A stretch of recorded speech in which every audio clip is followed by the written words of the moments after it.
And welcome to another episode of the Two Dates and a Dash podcast. I'm your host, Matt Cubbler.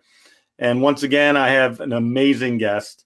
I've really been hitting home runs with guests. I don't know how I do it, but I got a lot of favors I'm calling in.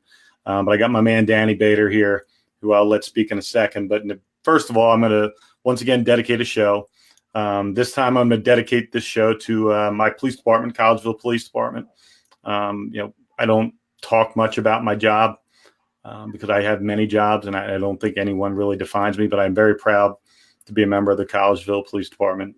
My chief, Bart Booker, is one of my best friends. I was blessed after I left the Air Marshals to have an opportunity to go there, which is just a fantastic environment to be a police officer and to live and work. So this one goes out to Collegeville PD. The podcast, where can you hear it? You can hear it anywhere pretty much you listen to podcasts: iTunes, Google Podcasts, Stitcher, Anchor, Spotify, you name it. It's out there. It'll be up tonight, probably about an hour after this podcast, the live show ends on Facebook. I'm doing something different today. I've actually started to cross-promote with other podcasts. A friend of mine, Colin Thompson, who's a Temple football grad, played tight end there. He was on the Bears practice squad and the Giants practice squad. He's got a podcast called the Not For Long podcast, NFL, Not For Long. It's kind of a pun on the NFL. Anyways, it's a sports-based podcast. He has athletes and media members and people of influence in sports come on to talk about college and pro sports. So if you get a chance, go search all the other places you can find mine. Look for Not For Long podcast with Colin Thompson and give it a subscribe and give it a listen. And if you can, give it a review and a rating. Now to my guest, my man, Danny. I'm going to be honest with you.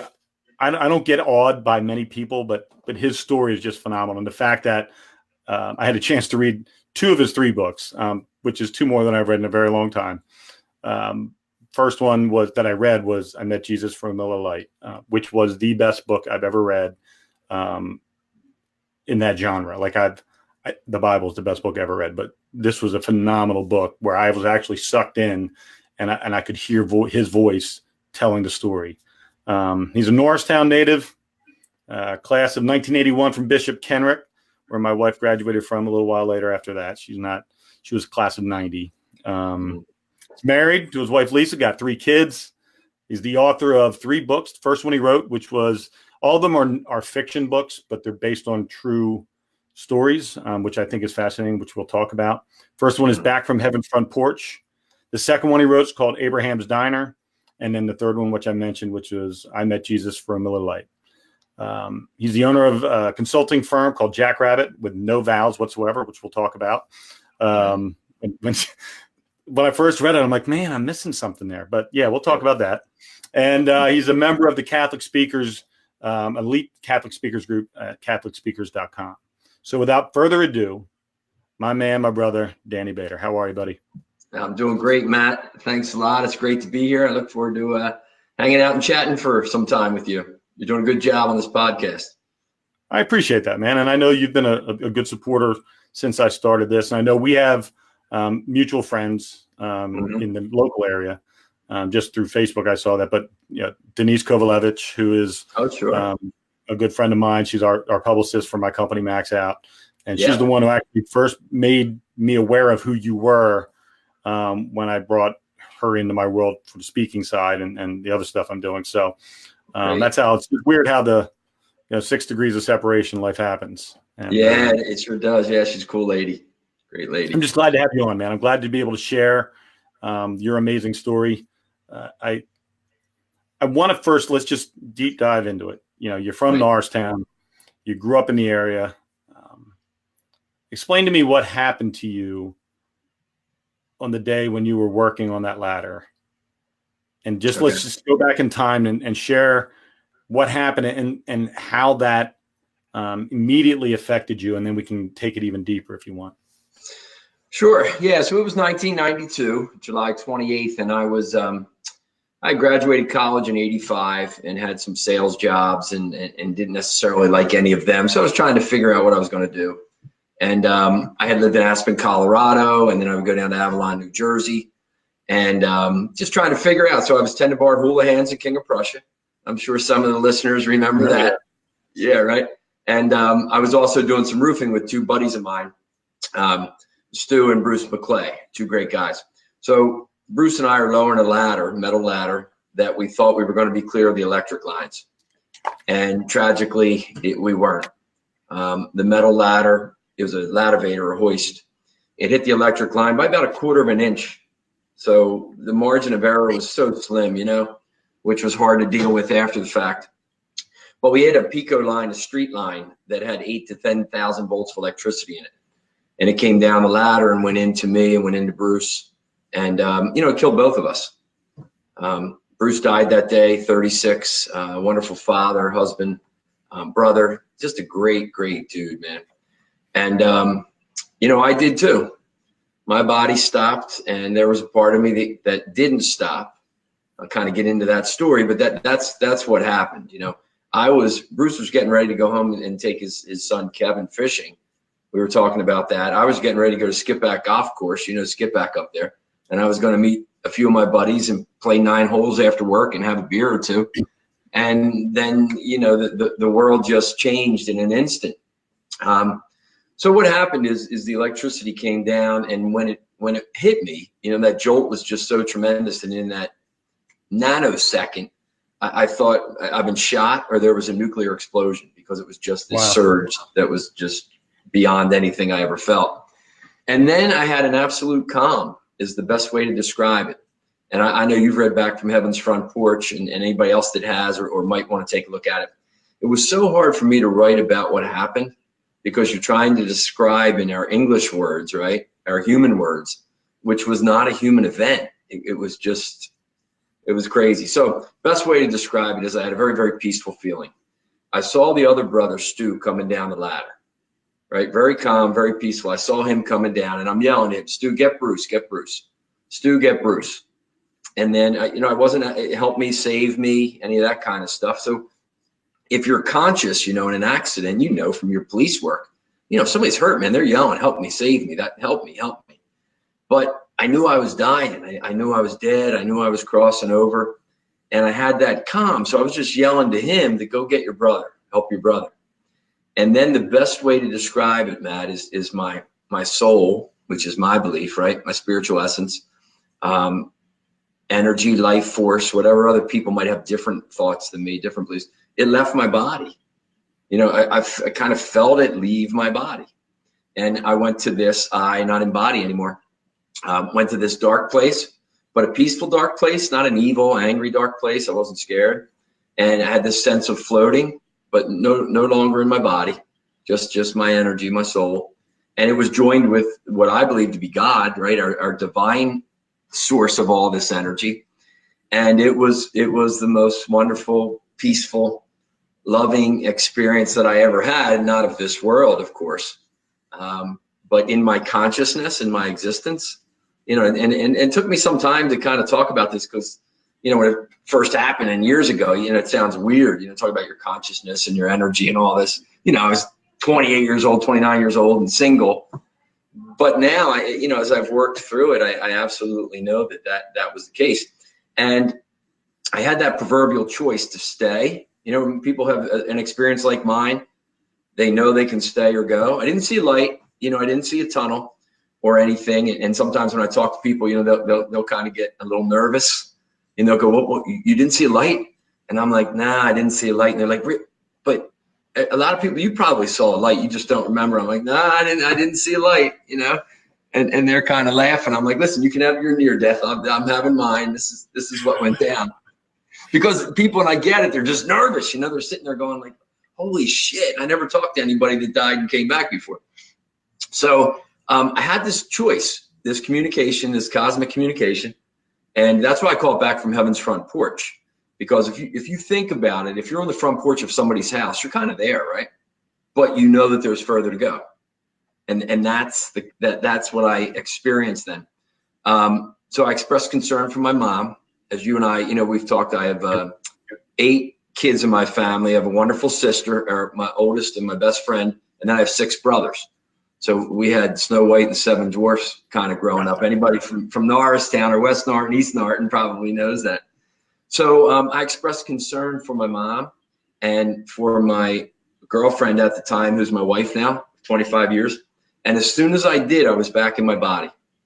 As soon as I did, in that instant, I was back. Now, I didn't open my eyes. I'll tell you what went down then. As soon as I'm back in my body and I'm kind of in this world now, I hear Stu working on his brother. He's trying to revive his brother. And I had no idea what happened. So I'm sitting, okay, he's over there working on his brother. And I felt as though I was in fetal position, but I was really spread eagle. And the ladder had stopped. Now it hit the pico line, as I said, only by 1/4 of an inch. So it didn't get hung up on that. Then it fell and landed on the large telephone wire that's probably 12 feet off the ground or whatever. So I'm laying there looking at that, and I can't move. You know, I got all that pins and needles from the electricity, I guess, going through my body, and you know, the fact that we're 75% water or whatever it is. So I finally get my motor skills back. You know, I crawl over up next to my buddy Stu, and he looks at me. He says, "You know, how are you here?" And I said, "I don't know what you're talking about." But I said, "Let me help." So we were doing CPR, and then the paramedics came, and they moved us away. They didn't know I was hit. They just saw 2 guys working on a coworker. So they moved us away, and I went down and sat against this fence. And you know, you from heaven's front porch, you know this part. My feet are killing me. I look down. I got little tiny holes in my boots. You know, my work boots. And then I take them off, and I have holes in my socks with black around them. And then I take them off, and I have holes in my feet. But there was no blood because it got all cauterized on the way out. So I'm literally looking into a hole in my left foot, right inside below my big toe that, you know, you could have stuck the tip of a pen in there, probably 1/2 inch, and not touched it. It was just blown out. You know, so I'm sitting there going, man, this is wild. And these little kids came up on a bike, and Mr. What's the matter with your feet and all. And I was just trying to cover it up so I didn't gross them out, you know, little kids. But the interesting thing is that Stu then came to me and said, "What happened?" And I said, "I guess we hit the wire." And he says, "Yeah, I know. I heard it." And I said, "I know. I saw you coming down the ladder. I was yelling to you, get Bruce, get Bruce." And, you know, to this day, and God rest Stu, so we passed 2 years ago at 64, way too young. And he looked at me and he said, "You didn't say anything." And I'm like, "No, Stu, I saw you. I was yelling to you." He said, "No." He said, "I heard it, and I turned around, and I looked at you were down on the ground." He said, "I came to you first. I rolled you over, right, from fetal position. That's why I still had that muscle memory." He rolled me over, and then he said, "Your eyes were open, all rolled back in your head, foam on your mouth, and no heart rate, no respiration rate." So he said, "I tried CPR on you for a couple of minutes and gave you up for dead." And he ran across the street, called 911, ran back past me, still dead, and then got to his brother, and you know, who he said looked like me. So I would always ask Stu how long. And when I crawled up next to him, he was just, you know, you're back from the dead. And he would say, I don't know, 6 or 8 minutes. I mean, think about it. Somebody comes down the ladder and works on you. And this is what he used to tell me. He said, "I did CPR for a couple minutes, you know, trying to save you. And then I gave you up. I ran across the street, called 911, which is, you know, that's not a 30-second call. They're keeping you on there. What's going on? Where are you? Who's involved? What's happening?" And this is the era bag phones were as good as you got on cell phones, right? So there was no cell phones other than the cell phones might have been. I don't even know if I had one in '92. I might have had one of those old flip phones or whatever, but you know, you didn't use it all that much. So that's what happened to me. We all have, as you said, we all have our story, and you know, life gives us those challenges, and it's unfair and doesn't make sense. You know, why a good guy like Bruce would die. So that's what happened. Let me ask you this. So, yep. First of all, everybody has stories, but not everybody has that kind of story.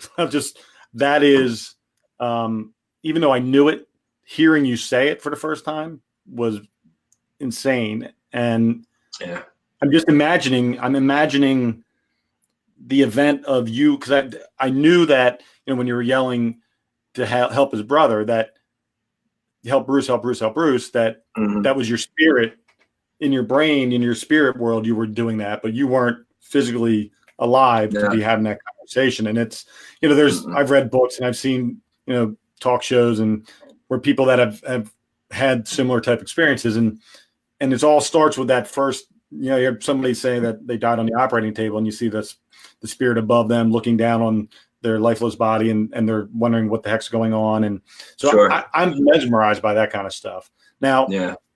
when you say you went into this, it's hard to put into our words what you were feeling, that calm, that peace, and that when you had that ability to have that conversation with God, telling you, giving you that choice essentially to go back. How did you, when you were at that precipice of, do I go to it with our Heavenly Father? Sure. Or do I go back and, because you expressed those concerns about your mom and your future wife, was there a moment where you consciously remember having that moment where you're like, maybe I don't want to go back? No, not then. No, not then. It was, I didn't have a choice. Okay. I did, but as soon as I expressed concern for my mom and Lisa, which is love for other people, that's when I was back. So I think I had that choice, and it was almost that when you express love for somebody, that's the choice. And that's awesome. Yeah. Tidbit. That, and I talk about my faith a lot, and I know you're a faith guy, and sure. And for me, that knowledge, like I always want to know. My brother passed in 1989, and I want to know what he's doing. I want to know what that entrance was when he left and went to heaven. What was that like? Yeah, I want to see that. I want to be there for that. Yeah. And then, but when you said, and part of me, and we're going to talk about this. I'm pretty sure about how we both didn't handle that very well. And for me, I wanted to go so bad, but I probably would have had that same conversation that you had with God, because I love my mother and I would have been worried about her. Sure. Losing both of her boys. And, so that fact that God says that love rules, and that if you still have that concern and that love for someone that you're leaving behind, and he gave you that choice, and he could sense that was your choice, and he gave you the ability to go back. I think it's phenomenal. I mean, that's just freaking awesome. Yeah. But see, that's at the core of, and I got my faith, you got yours. People listening, may have a different one, or maybe they don't at all. Maybe they don't, they believe that when the body stops, that's it, game over, and that's okay. But the belief that you and I share is that the greatest thing we can do in this life really is to love one another. Yeah.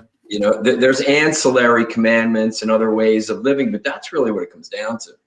And I tell my kids now, and we'll talk maybe a little bit. I got a line of T-shirts coming out, and I always talk about lead with love. Just try to go in and lead with love.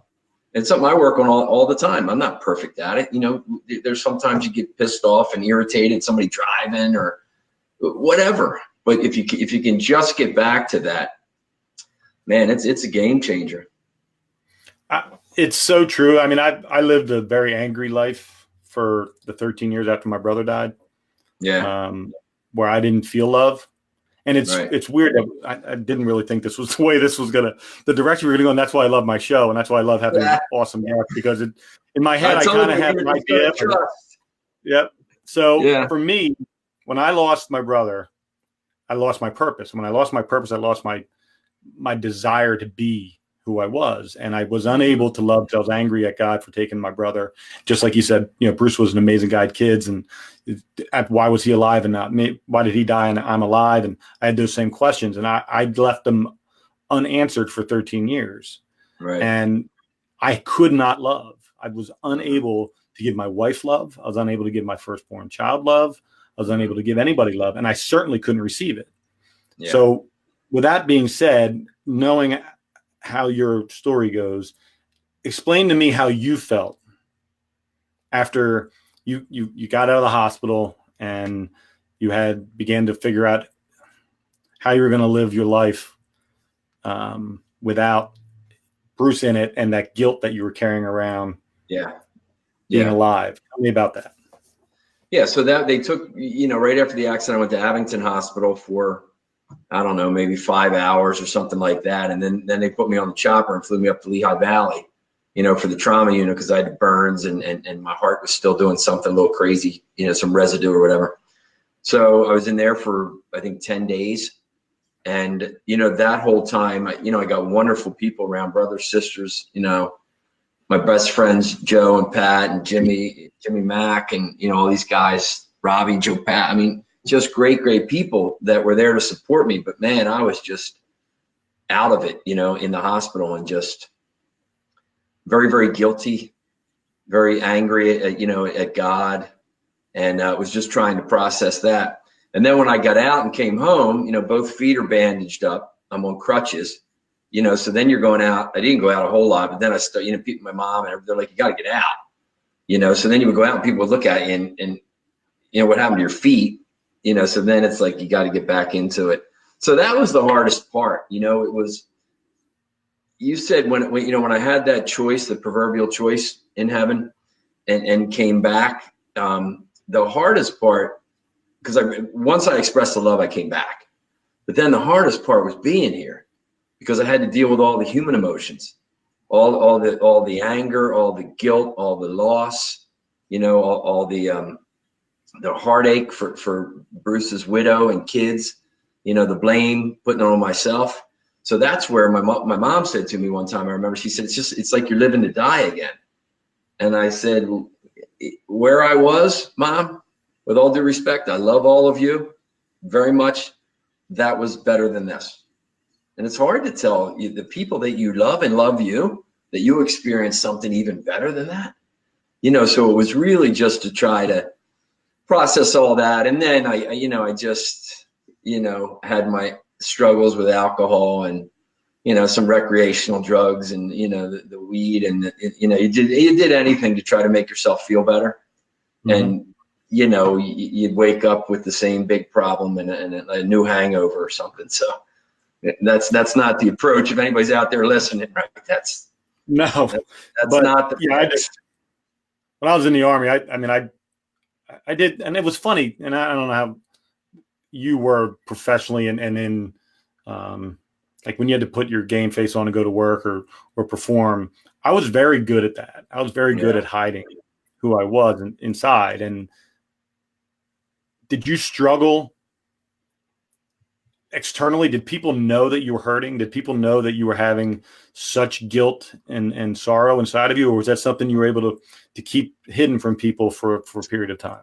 Yeah, I think for the most part, it was kind of hidden. They knew I was hurting a little bit, and was trying to kind of get back in the game, so to speak.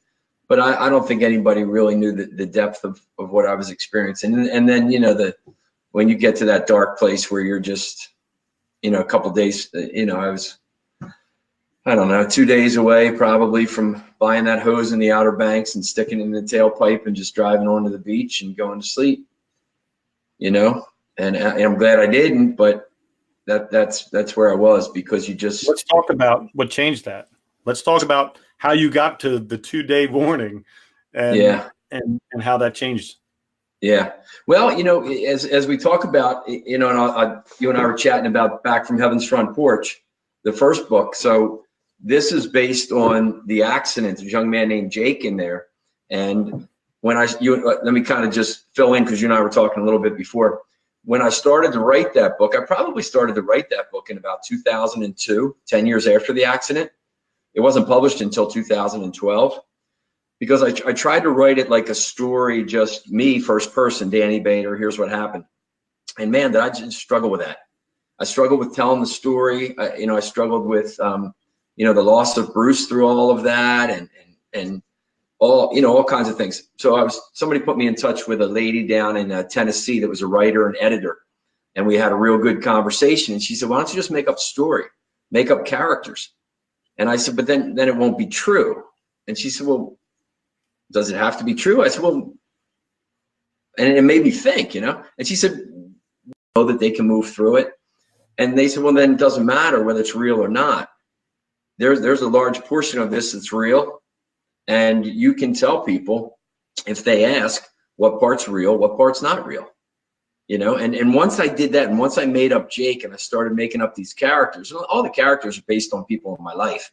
You know how it is when you write, it's very, very hard. You make up somebody. It's very, very hard not to pull from people that you know in life, So when I finally got that published out in 2012, the one piece there are a lot of pieces that are true, but the one piece that's true that you'll probably remember, Jake's in the Outer Banks and he's half drunk and he sees a phone booth, Now, when I talk to young kids, they're all looking at me like, phone booth, what's that? And I'm like, they're on their phone, like, phone booth, is that an app? Should I have that? What does it do? And I saw this phone booth on the corner of the parking lot of this little motel down in Kill Devil's Hills and in North Carolina. And I was drawn into it and I dialed collect call from Danny, the old school, my mom, we accept the charges. And she said to me, when are you coming home? We can't wait to see you. And I'd probably been gone for maybe 4, 5, 6 days at that point. And something just clicked, man, even in my drunken stupor. And I hung up the phone, and a big lump in my throat. And I said, I'll be home. I love you too. And I walked out and, we'll talk about Jackrabbit maybe a little bit. The voice in my head said, I wonder what it's going to be like when I get better. And that was in October. Wow. So from July till October, I never once focused on better. I'd have conversations with people. Oh, this will be time will pass, time will heal, blah, blah, blah, all that stuff. And they mean well. But it was the first time that I really I really imagined getting better. And I think that I know that was the switch that flipped. It said, all right, this is a shitty place, man. But you got a lot of people that love you and you can move through this, and that was kind of the turning point for sure.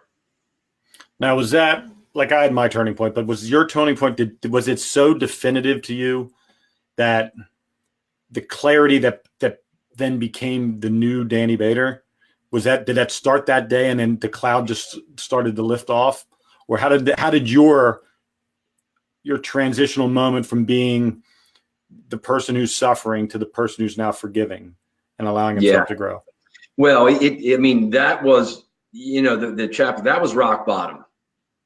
Rock bottom's a hell of a place is the name of that chapter. So I had hit rock bottom. So there's only one way up then. And it took me a few years, probably, I would say 3 years until I really felt like, okay, this is never going to go away. It's a part of who I am.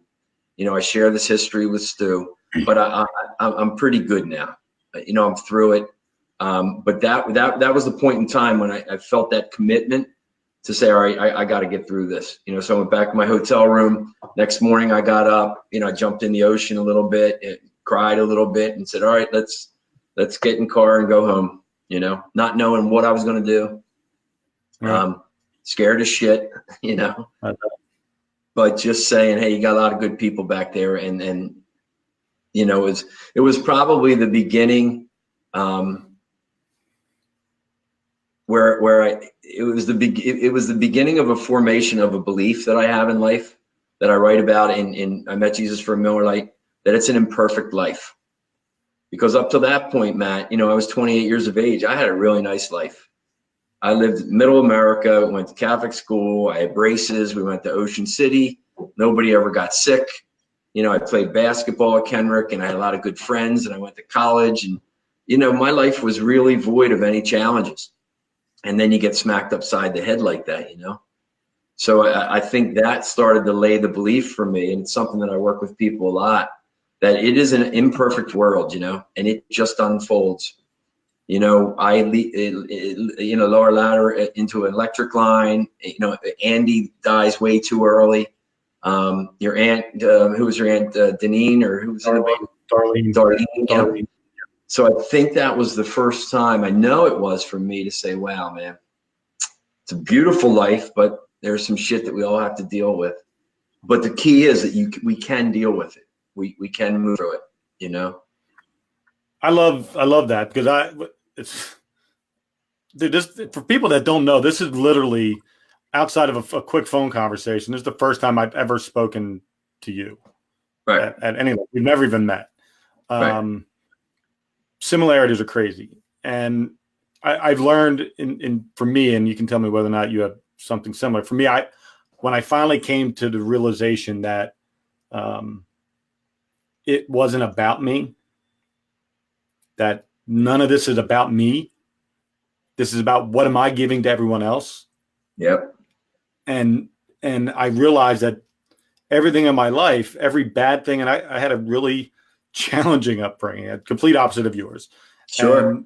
And when I went back and when you talked about how hard it was to write a story about your life and how that you just struggled with those challenges, for me, that was actually my saving grace, was being able to release and just do it. And it became very cathartic for me. And when I realized that after reliving my life on the pages of a book, that it was all connected and it wasn't individual moments that just stuck out as crappy or stuck out as great. They were just all moments that sort of led into each other and created new moments that were meant to happen from those moments. And it forced me to refocus my vision from being what is happening to me to what am I going to learn from all of this that I can provide for other people. That's it. And that became my shift. That's it. That's it, man. If we can just hold on to that question that you spoke about, what can I learn from this? What's in this for me? How can I be of service to others? When we hold on to those questions, you can't help but to move forward. You know, I think they're just so powerful. You know, I got one of my best friends, you know, I was just with him not too long ago. And, you know, I'm 55, he maybe 56, and had a little hiccup in health challenge, you know, something not crazy serious, but just that, you know, and I, you know, I say it's, you know, the universe slowing you down, you see if there's a lesson for you, you know. And, you know, he looked at me and he kind of said, yeah, you know, I think you're right, which before he wouldn't. And it's just cool when you see people and it's okay to feel bad for yourself for a moment, say, oh shit, this sucks. Why me? Blah, blah, blah. But that's okay. Then you catch yourself and say, all right, what's it going to look like when I get through this? So it's not the positive thinking. I always say, like the unicorns and rainbows. Oh no, this is fine. This is okay. It's not okay. It's a part of the human struggle. So let's acknowledge that, right? And then let's shift, seek support, find the right people, you know, go to our faith if we have it, and say, all right, let's move through this and we'll look back and we'll grow stronger from it. You know? It's amazing to me how many people that have been through traumatic events, you know, and I talk a lot about, you know, I was in the military and a cop for 25 years. I've seen a lot of really awful things that most human beings should not ever want to see. Yes. But I don't have trauma from it. And people are like, how's that possible? How are you not affected by the things that I've seen? And I said, because I prepared myself for it. I knew that when I got into this job that the odds are I was going to see some things that I can't unsee. Sure. The problem is in life, you can't predict, like as a job, as a cop, I know the environment I'm walking into. I know as a soldier what my environment is going to be.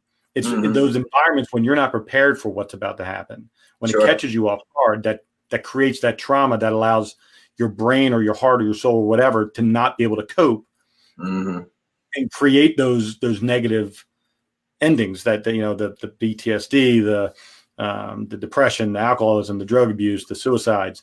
That's what that is. And I talk a lot about how do we find ways to reverse that trauma?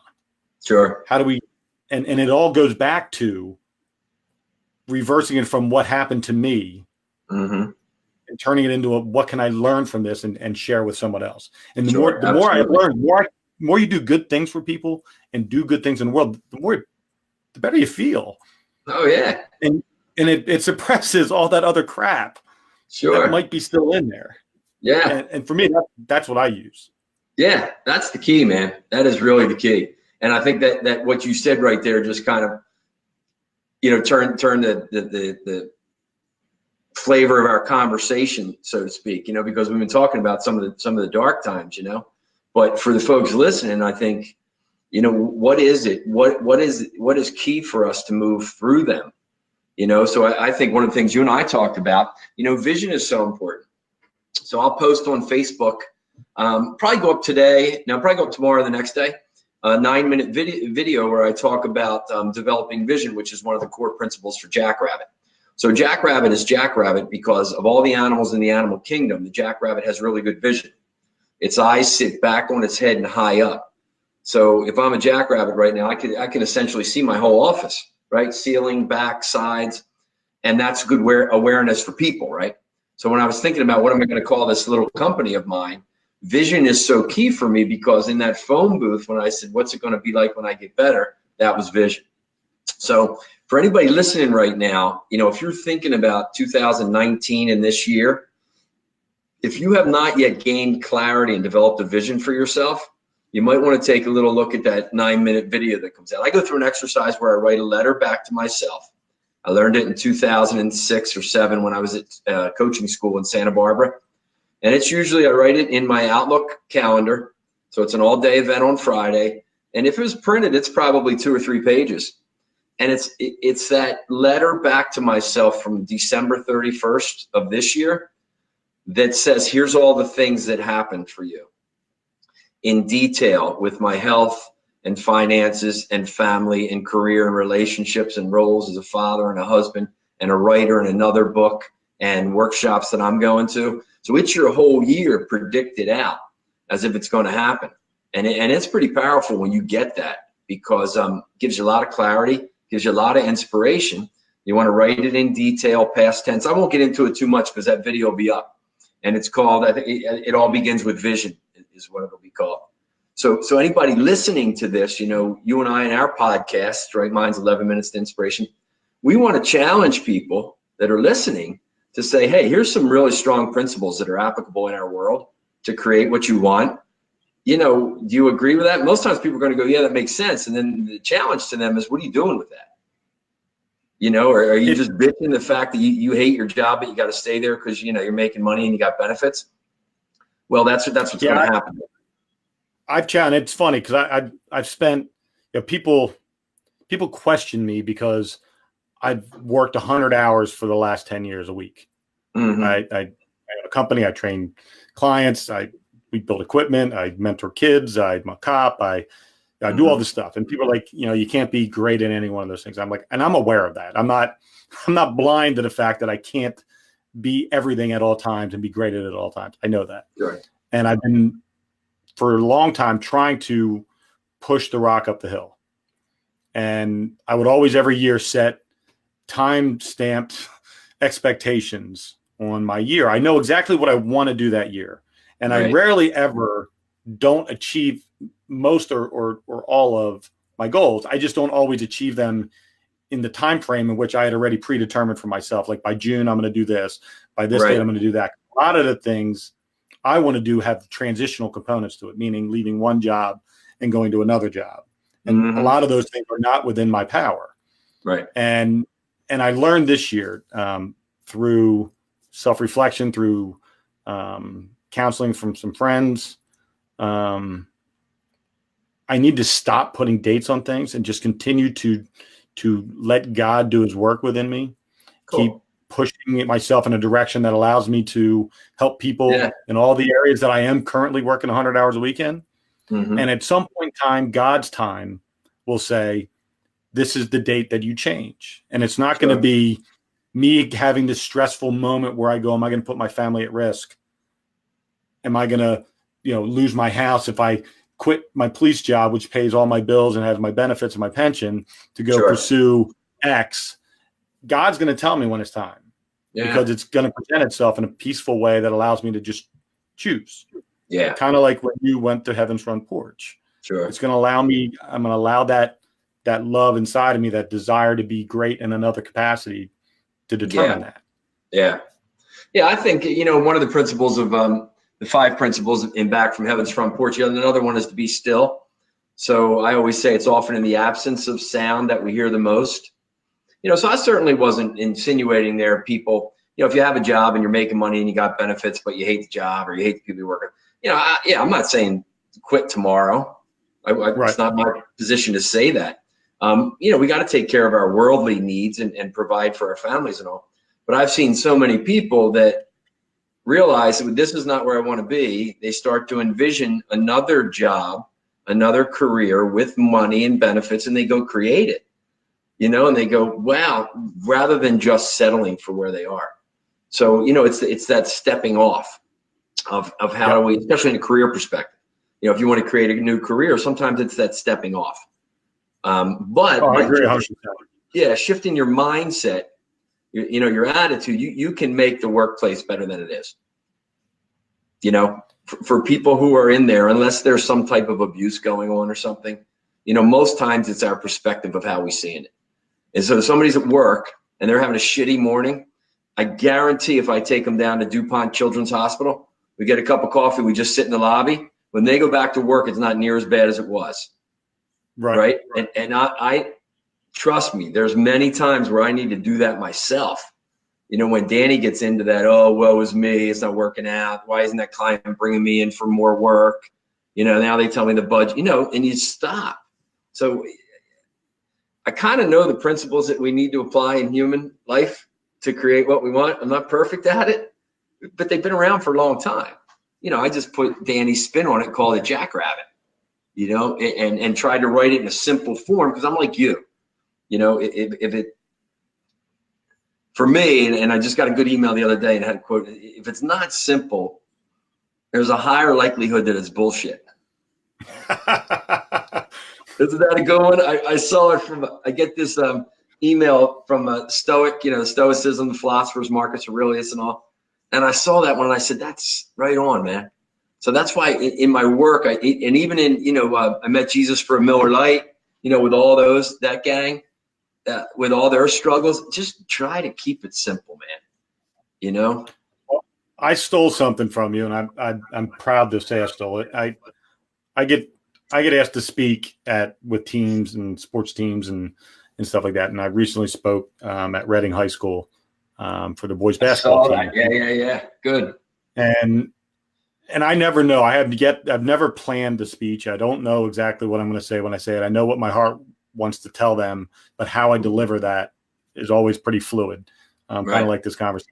And what it came down to is these are a bunch of inner city kids who have lived rough lives, who have seen a lot of things, who have suffered many, many things. And yet they're a team that loves each other and plays for each other and plays for a city that just supports them, even a city like Reading that has so much turmoil.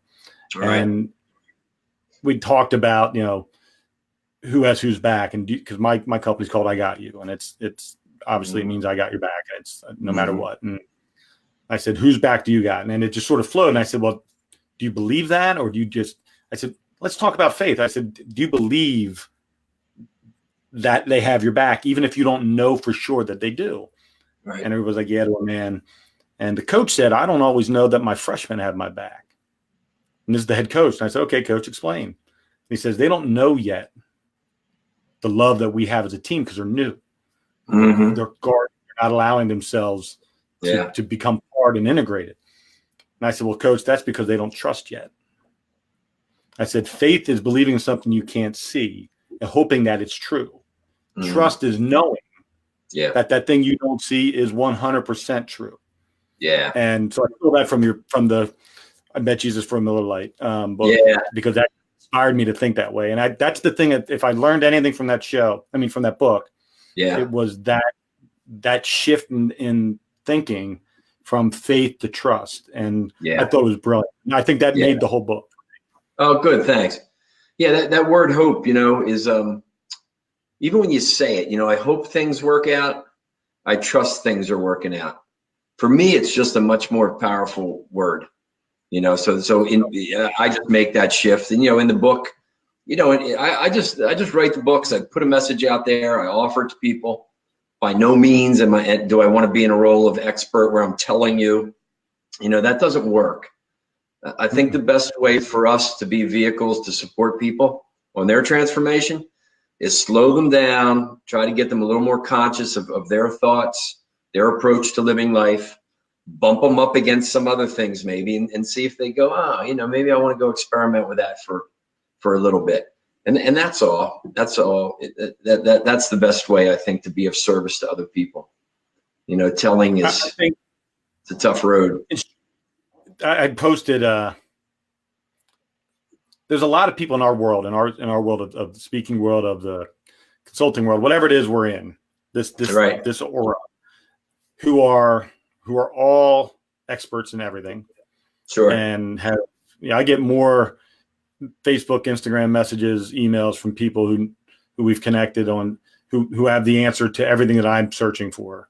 And what I want is for somebody to go, I believe in you. What do you want?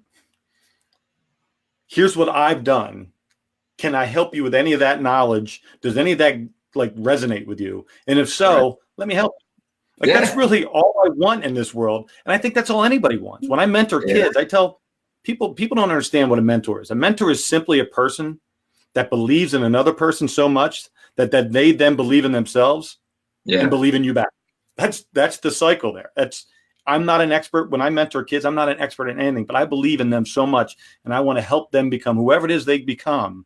Yeah. So much so, and they believe that I actually know what the hell I'm talking about. Yeah, that's it, man. Yeah, mentor is actually a guy. In Greek mythology, that was a person, mentor. And King Odysseus, check it out. King Odysseus was going off to fight the battle. They would go off for years and years and years. And he asked his best friend mentor to raise his young son in wisdom and leadership and philosophy. And that's where it comes from. Yeah, so the same thing. How can you get somebody, appreciate them enough so that they appreciate themselves, and then they're ready to go. Yeah. No, it's good stuff. You do great work with that, I'm sure. It's my passion, and I love it. And any chance I get to do, I've been doing it for 30 years for free. Now it's a business, but I mean, I had to go through, I don't know about you, but for me, the hardest part of getting into the speaking and mentoring and all this is actually being paid for it and creating a value for yourself. And so I've been doing this as part of my life, just because it's part of my life. And then now putting a value and a dollar amount to it was a very tough transition for me. But I also learned that I can't help anyone else if I'm not helping my family and myself. If I'm robbing from me, I devalue what I can provide. So it's cool. It's just a transfer of value, right? If you show up and you speak to 300, 400, 500 people, and you have a tremendous impact on a certain population of that, well, then what's that worth? In money to you. Yeah. So I get it, and we all, a lot of us have to move through that, to try to make, reconcile our beliefs around that. I know I did. And I still am to some degree as I continue to try to, navigate these waters of what it is you and I do. So let's talk about that a little bit more, about your business, about what you have going on, about where your focus is. Obviously, you mentioned you're writing another book. What is your focus moving forward? What's 2019 look like for Danny Bader?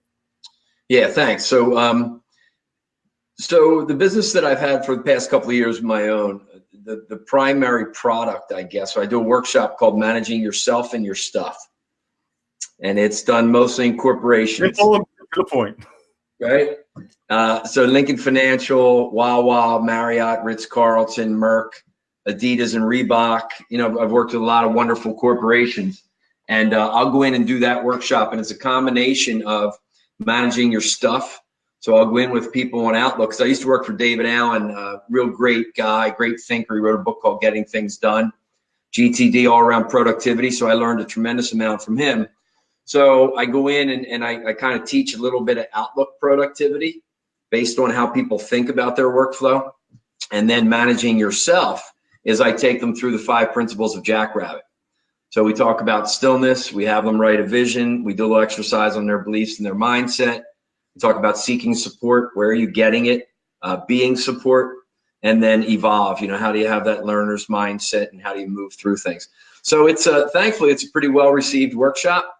People really like it because it's a blend of the tactical, but it's also focused on the person, just not the worker, Right. And I like that. So I'll continue to do that this year, but probably phase out of that a little bit and start to move more towards the keynotes. So I do some keynotes as well, and I like them. It's great to get a couple hundred people for, or so, sometimes 1,000 for an hour, and just try to, same thing, slow them down, take them on a little journey of reflection where they're thinking about their life, where they're headed for them and their family, maybe give them some principles, give them a couple challenges, and then send them off. So Yeah, we got the 3 books. I Met Jesus for a Miller Lite, Back from Heaven's Front Porch, and Abraham's Diner. So I continue just to kind of promote them. We have a screenplay done for Back from Heaven's Front Porch. And I've had that done for a couple of years, and I'm just in that process of trying to find the right person that may be interested to make a movie out of it. And I'll make a quick yell out here. So Vince Papale, who I had on the show. Yeah, I know. There's no one better at figuring out how to take, a moment of life and turn it into a Disney movie. So Vince, yeah, I know. I love I'm going to introduce you to, and maybe he can get Mark Wahlberg to play Danny Bader. Who the hell knows, right? Mark's a good, strong man of faith too, so he might like some of the messaging. He's my white whale for the show. If I could get anybody on my show, it's him. He's my white whale.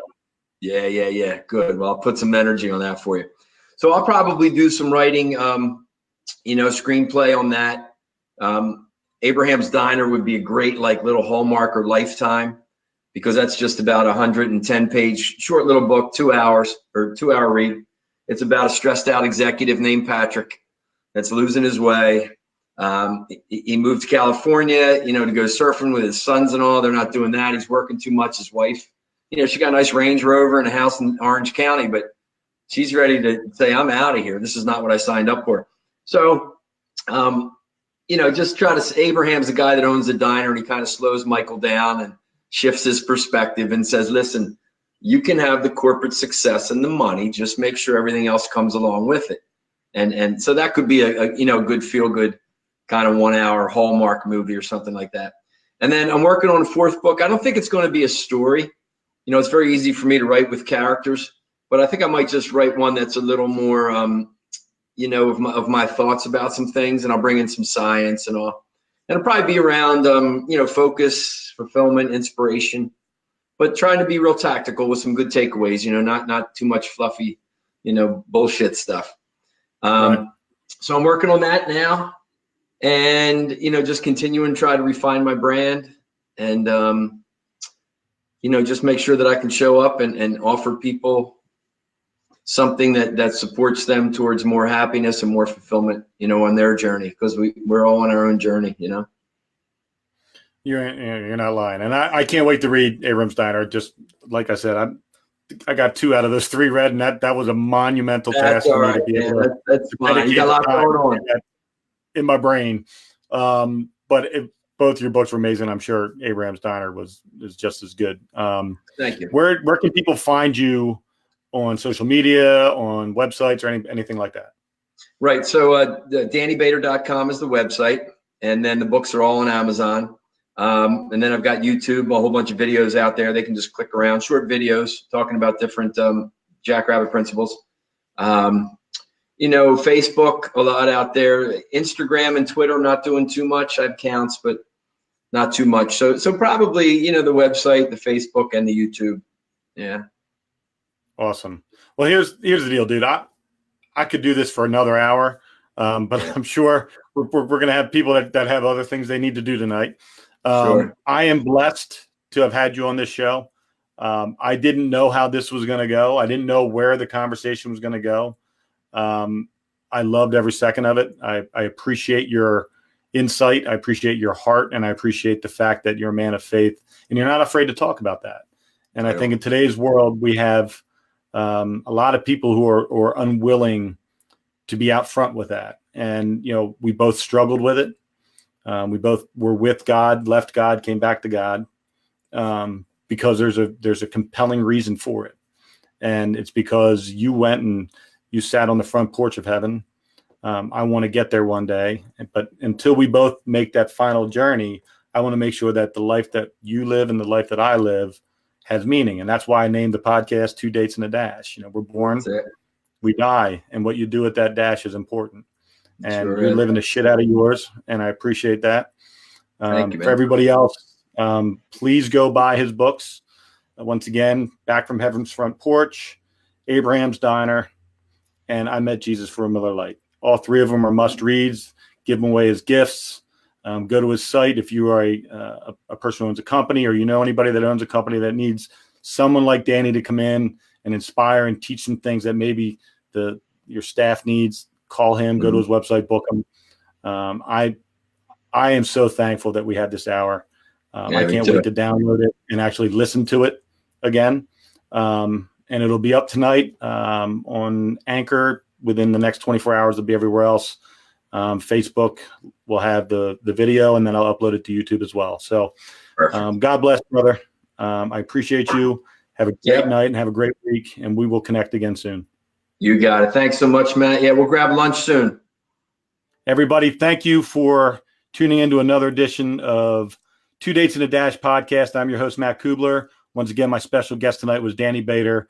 God bless, and for God's sakes, be kind to one another. That's it. Good night. Have a great week.